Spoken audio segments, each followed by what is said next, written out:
తాకట్లో ఉన్న మీ బంగారాన్ని విడిపించి ఆ రోజు ఆన్లైన్ రేటుకి కొంటాం. Sharma gold company. బట్ నా అన్నయ్య డేట్స్ చూశారు కాబట్టి సుమన్ గారికి ఆపేసి నాకే చెప్పు, ఆయనకు ఆపేయకుండా ఇద్దరికి డబ్బింగ్ చెప్పే మాట అయితే నాతో మాట్లాడొద్దు, మనం మాట్లాడుకోవద్దు అని రాజశేఖర్ గారు ఇద్దరు బాగా సీరియస్ అయ్యి అన్నయ్యకి ఆయనకి గొడవ అయిందని విన్నా, నిజమా? గొడవ అంటే ఇప్పుడు మా గొడవ అయితే అసలు మళ్ళీ కలిసి ఉండే గొడవ ఆ, గొడవలు కాదు ఇవి. ఆ టైం ఫ్యాక్టర్ లో ఆ జరిగే ఎమోషన్లు ఉమ్, ఇది నాకే చెప్పు జరిగాయి. ఉమ్, జరగలేదు నేను అన్న కానీ జరిగిన ఎందుకని ఉంటుంది. ఓకే. ఇద్దరికి చెప్తున్నాడు, ఇద్దరు దేర్ కమింగ్ Top level కి వచ్చారు. టాప్ లెవెల్కి వచ్చేసారు. ఉమ్, ఉమ్, ఉమ్. అప్పుడు ఒక చిన్న చాయిస్ వెళ్తుంది.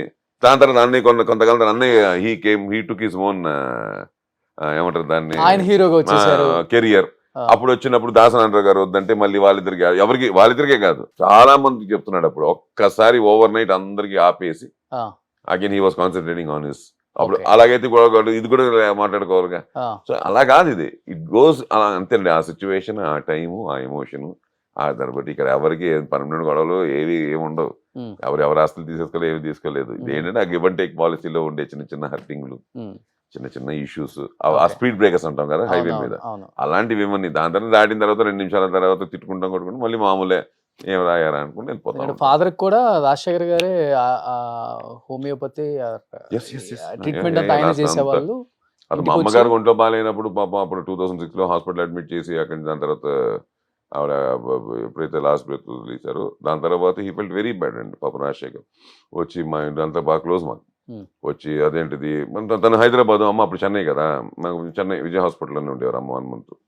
నాకు సరిగా మీరు చెప్పలేదు, ఏదో ఒంట్లో బాగాలేదన్నారు అంతే, అక్కడ ఉన్నారని చెప్పారు అంతే, నాకు ఇంత సీరియస్ అని చెప్పలేదు, మీరు పోతారనే విషయం నాకు ఇంత కూడా తెలియలేదు అని పాపం ఈ టుక్ ఇట్ వెరీ సీరియస్. అమ్మ విషయం నాకు చెప్పుంటే నేను వచ్చి ఏదోటి I would have given some postpone చేసి ఉండొచ్చు, ఇష్యూని మనం కవర్ చేయలేం కానీ పోస్ట్పోన్ చేసి ఉండొచ్చు అని అన్నాడు. అది దాన్ని పెట్టుకుని ఎప్పుడైతే నాన్నగారు కొంచెం ఎక్కువ చిరాకు చేయడం మొదలెట్టిందో టు బి ఫ్రాంక్ అయితే అప్పుడు కొంచెం రాజశేఖర్కి చెప్పి మన బాధ్యత కూడా, ఎందుకంటే బీయింగ్ సో క్లోజ్ చెప్తే పాపం ఇమ్మీడియట్గా వచ్చి తను అన్ని చూసి ఆ టాబ్లెట్స్ అన్ని పక్కన పెట్టి ఆ హోమియోపతి తను హోమ్ మేడ్ మెడిసిన్స్ కొన్ని చేస్తాడు. అవునవును. అవన్నీ చేసి పాపం నిజంగా ఒక విధంగా చెప్పాలంటే వితౌట్ ఆ మెడిసిన్స్ వల్ల కూడా తగ్గిపోతారు. మీకు తెలుసు కదా ఇంగ్లీష్ మెడిసిన్స్ అంటాం, వాటి వల్ల కూడా తగ్గిపోతారు. చాలా ఆ ఏజ్ 75 వచ్చిన తర్వాత, ఎందుకంటే నాన్న కొంచెం 75 అనేది బిగ్ ఏజ్ కాదు కదండి వాళ్ళకి. ఎందుకంటే మైండ్ సెట్టే కదా ఇవాళ నాన్నగారి వాళ్ళ మైండ్ సెట్కి 75 is too old వీఆర్ అనే ఫీలింగ్ లో ఉంటే. ఫస్ట్ మదర్ చనిపోయారు కదా 2006లో మా అమ్మగారు మా పోయారు, 2014 నాన్నగారు. నాన్నగారు లాస్ట్ డేస్ అప్పుడు నేను వెళ్ళాను ఇంటికి. సాయన్న దగ్గరే ఉన్నారు. 14లో 14 ఎక్కువ సాయన్న దగ్గరే ఉంటారు అనుకుంటా ఆయన. అంతే కదా బేసికలీ, ఎందుకంటే అన్నయ్య దగ్గరే కదా, అక్కడే ఉండేవారు టోటల్ గానే. అవి కూడా ఊరికే సరదాగా వచ్చి మాతో నాకు 2 రోజులు అలా ఉండేది కానీ గుడ్ అలా వెళ్తున్నాయి. Now right now I'm doing few good films. ఇప్పుడు మంచి విశ్వంబర, మధ్యలో కూడా అన్ని మంచి స్వయంభూ, స్వయంభూ, విశ్వంబర, మృత్యుంజయ, Hmm. ఇంకా కన్నడ ఫిల్మ్స్. అలాగే కన్నడ తగ్గించలేదు, కన్నడ యాజ్ యూజువల్. అది వెళ్తానే ఉంది. బట్ కన్నడ ఇండస్ట్రీలో ఎవరు అడగలేదా ఎందుకు మీరు హైదరాబాద్ షిఫ్ట్ అయిపోతున్నారు, ఇక్కడ ఇన్ని సినిమాలు చేశారు, ఇంత పేరు వచ్చింది? అంటే ఒకటి ఉంది, ఇప్పుడు బెంగళూరులో ఉన్నప్పుడు బెంగళూరులో షూటింగ్ ఉండగా తప్ప ఆ డిస్కషన్ రాదు. బేసిక్గా ఫోన్ చేస్తారు, సార్ మాకు నెక్స్ట్ మంత్ షూటింగ్ కావాలి సార్ అంటారు. ఓకే అంటాం, డేట్లు చెప్తారు, 10 రోజులు చెప్పారు అనుకున్నాం, 15 నుంచి 25 అన్నారు అనుకున్నాం. 14 మనం ఎక్కడున్నా ఉన్నది లెక్క వాళ్ళకి. ఎందుకంటే వాళ్ళు అవుట్డోర్లో చేస్తారు, ఏ ఊటీలో, కొడైకెనాల్, లేకపోతే మైసూరు, దావణగిరి, ఏ అవుట్డోర్ ఫారెన్లో, లేకపోతే అవుట్ ఆఫ్ స్టేట్లో, ఇవే కదా జరిగే ఫిల్మ్ సిటీలోను. ఓకే. సో ఏమవుతుంది, 14 రోజులు మనం ఎక్కడ ఉన్నాం లెక్క. మన 14 రోజులు మన తమిళ సినిమా చేస్తుంటే ఏ మధురైలో ఉంటే వాడు వాళ్ళు అక్కడి నుంచి పిలిపించుకోవాలి మనల్ని. అది బెంగళూరు పిలుచుకోవాలి, ఎక్కడే పిలిపించుకోవాలి. బెంగళూరు ఉన్నప్పుడు ఏమవుతుందంటే హోటల్ అని వచ్చేటప్పటికి మేనేజర్ డౌట్ వస్తుంది, సార్ ఇక్కడ ఉంటున్నట్లేదు సార్ అంటారు, లేదంటే అక్కడ ఉంటున్నాను అంటాం. మీ ఓన్ హౌస్ ఉంచుకున్నారు అక్కడ? ఉంది, ఎయిర్పోర్ట్ నియర్ బై ఉంది, ఉంది, అది అలాగే ఉంది.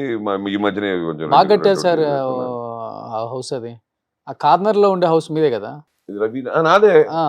ఇది మీరు చెప్పేది మన దేవనల్లి దగ్గర నుంచి అంతే. అవును, మందే. సో అలాగే ఏమిటంటే మనకి అడ్వాంటేజ్ ఏముందంటే మనం ఎక్కడున్నా కూడా ఒకటి, సడన్గా ఫోన్ చేసి వైజాగ్లో ఉంటాం, హైదరాబాద్కి దూరం తెలుగు సినిమాకే. ఓకే. అలా ఇట్స్ ఆర్టిస్ట్ అది ప్రాబ్లం కాదు, ఎక్కడ ఉంటున్నాం అన్నది కాదు మనకి. ఫైనల్గా మనం ఎక్కడికి వెళ్తున్నాం అన్నది మనకు తెలియాలి తప్ప.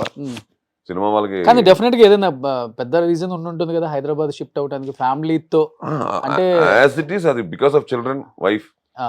ఎందుకంటే ఎక్కువ తెలుగు సినిమాలు చేస్తున్నాను, ఆ, 20 రోజులు ఇలాగ అవుట్డోర్ అంటే లేదు తప్పదు. బట్ హైదరాబాద్ లో షూటింగ్ జరిగినా కూడా ప్యాకప్ అయ్యేసరికి రూము నాకే ఆబ్వియస్లీ 20 days ఇక్కడికి వచ్చినప్పుడు సాయి అన్న వాళ్ళ ఇంట్లో ఉండరా? అంటే టైమింగ్ ప్రాబ్లం కదా. అదేలే, మనం ఇప్పుడు మనం ఉన్నాం, 12-1కి వెళ్తే బాగోదు. ప్యాకప్ ఎప్పుడో అవుతుంది. ఆ, వెళ్ళిన తర్వాత మనకు కూడా ఏంటంటే వి నీడ్ ఆ 8-9 hours సాలిడ్ స్లీప్ కావాలి. ఓకే. ఇప్పుడు హోటల్ రూమ్ అనుకోండి మన కంట్రోల్లో ఉంటుంది. ఇప్పుడు మనం వెళ్ళాం, మన పడిపోయాం బెడ్ మీద, మనకి ఇప్పుడు రేపు షూటింగ్ ఎన్ని గంటలకు చూసుకుందాం. ఇల్లు అనేసరికి వచ్చేసరికి డెఫినెట్గా ఏంటంటే కొంచెం it will not be so easy. Plus ఈ సినిమా టైమింగ్లు ఇవన్నీ కష్టం. అందుకంటే ఎవరు ఇప్పుడు అన్నయ్య బెంగళూరుకి వచ్చినా కూడా హైదరాబాద్ నుంచి, రవి చెన్నై నుండి బెంగళూరుకి వచ్చినా కూడా ఎవరికి వాళ్ళు ఉండేది హోటల్లోనే. ఈవినింగ్ తొందరగా పేకపోతే మా ఇంటికి వచ్చి భోజనం చేసేవాళ్ళు, అది వేరే విషయం తప్ప. ఫైనల్గా వెళ్ళేసరికి ఎందుకంటే ఒకసారి మేకప్ రూమ్లోనే అంటారు, అప్పుడు మన స్టాఫ్ అంతా వస్తారు, అంతేగా అక్కడ ప్లేస్ ఉండదు సార్, కొండ మీద చేస్తున్నాము, మీరు ఇంట్లోనే రెడీ అయిపోయి వచ్చండి అన్నారు అనుకోండి. మన ఇల్లు అయితే ఓకే, మన రూమ్ అయితే ఓకే. అక్కడ అయితే సరికి అక్కడ లైట్లు కావాలి, అది కావాలి, ఇది కావాలి, మిర్రర్ కావాలి, ఉండొచ్చు ఉండకపోవచ్చు, ప్రాబ్లం కాదు. Okay okay. ఇప్పుడు రవి గారు బెంగళూరులోనే ఉంటున్నారు. ఆయన ఫుల్ బిజీ కదా అక్కడ. ఎక్కువ యాక్టర్ గా బిజీగా ఉన్నారా, డబ్బింగ్ ఆర్టిస్ట్? డబ్బింగ్ అసలు లేదు, జీరో. డబ్బింగ్ ఇప్పుడు తెలుగే చెప్తున్నాడు, తమిళ్, కన్నడ కన్నడ ఎప్పుడు చెప్పలే. కన్నడ 1-2 అది కూడా ఏదో ఆబ్లిగేషన్ చెప్పుంటాడేమో కానీ